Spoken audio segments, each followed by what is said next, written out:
Silence was the first warning. Then came the quiet, a strange stillness that crept into the world, one voice at a time. First, the politicians fell silent, then the teachers, then the parents. A disease they called adultus oblivionis, or adult oblivion, had arrived. It was a cruel, silent thief that waited until your 18th birthday to steal everything you were. It started with simple confusion, a fog in the mind. Then came apathy, a chilling indifference. Finally, it took your life, leaving behind a body that had stopped living long before its heart stopped beating. The world had become a giant nursery, and then, slowly, a graveyard of memories. I'm Alicia, and I'm one of the survivors. I'm 16. For the past 4 years, I've been the leader of our city, New Hope.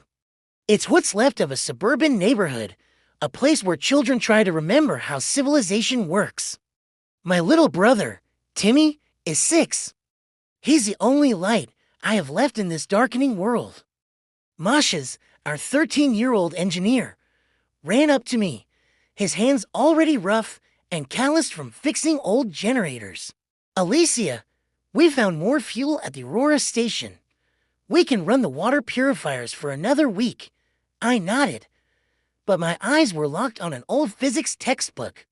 I was trying to understand the equations for solar panels, but the knowledge was fragmented, like a shattered mirror. The adults knew this. We don't. We just repeat what we can, following fated instructions they left behind before oblivion claimed them.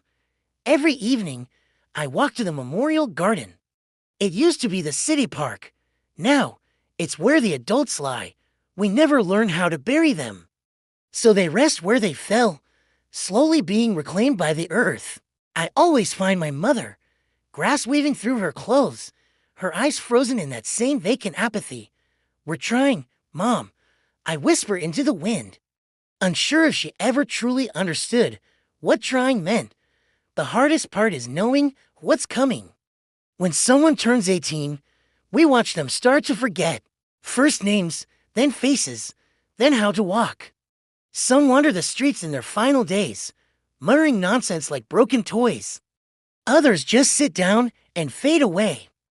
The other day, Timmy ran to me, holding a broken toy car. "Can you fix it?" he asked, his voice small. Dad always fixed it. A wave of grief washed over me. I'm not Dad. I'm just a 16-year-old girl, trying to hold the world together. I pulled him into a hug, my eyes stinging with tears I couldn't let fall. I'll try, Timmy, I whispered, and we both knew I was lying. A year passed. My 17th birthday came and went, a quiet, somber affair. Just one more year until I turn 18. I can already feel the edges of my mind starting to fray. I forget where I put my tools. I mix up the younger children's names. Sometimes, when I try to remember how to start the generator, my mind just goes blank. A cold panic grips my heart. I'm their leader. Soon, I'll be just another one of the forgotten. A few days before my 18th birthday, I took Timmy's hand. My voice was weak, thin. Timmy, listen, remember how to start the water purifier. Remember what to do when the lights go out. You're the smartest boy I know. He's 7 now. He nodded, his eyes wide with an innocent understanding. But he couldn't possibly grasp the true weight of my words. Today is my birthday. No one is celebrating. The world is starting to blur, my memories like sand slipping through my fingers. I can see Timmy's face, but I can't quite remember his name. My feet carry me on their own, walking a familiar path to the memorial garden. I find a space next to my mother and lie down.